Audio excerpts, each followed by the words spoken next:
ফাইনালের মহারণে শুক্রবার ভারতের মুখোমুখি হবে বাংলাদেশ। মালদ্বীপে বাংলাদেশ সময়ে ম্যাচটি শুরু হবে রাত ৯টায়। প্রতিপক্ষকে শক্তিশালী মানলেও নিজের শিষ্যদের প্রতি পূর্ণ আস্থা রাখছেন হেড কোচ মার্ক কক্স। আর দল হিসেবে মাঠে নেমে নতুন মাইলফলক তৈরির প্রত্যয় অধিনায়ক মিঠু চৌধুরীর। সাম্প্রতিক সময়ে সাফের বয়সভিত্তিক টুর্নামেন্টে আলোচনার মূল কেন্দ্রে থাকে বাংলাদেশ ও ভারত। অনূর্ধ্ব-20 শিরোপার লড়াই এবার মুখোমুখি এই দুই দেশ। নীল জলরাশির সামনে সোনালী ট্রফি উন্মোচনের মধ্য দিয়ে শুরু হয়েছে ফাইনালের দামামা। মূল লড়াইয়ে নামার আগে অফিসিয়াল ফটো সেশনে অংশ নেয় দুই দলের কোচ ও অধিনায়ক। ভারতকে শক্তিশালী মানলেও নিজের শিষ্যদের প্রতি পূর্ণ আস্থা রয়েছে মার্ক কক্সের।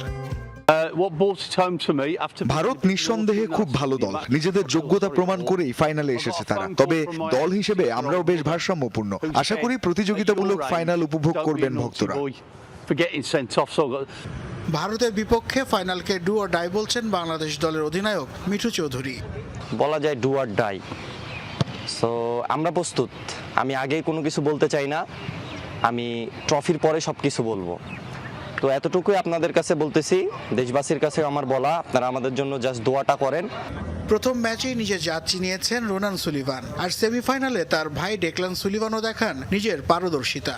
সকলে মিলে বাংলাদেশে মাঠে নামতে দল প্রস্তুত আছে বলে জানান মিঠু।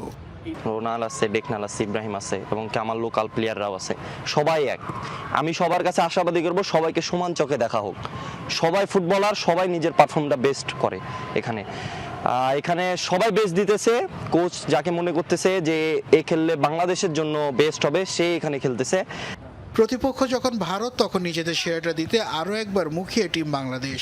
তবে অপ্রাপ্তিতে নয়, বরং সোনালী ট্রফিটি ছুঁয়ে আনন্দ অশ্রুতে ভেসে যেতে চায় পুরো দল। নাসিফ শুভ, যমুনা স্পোর্টস।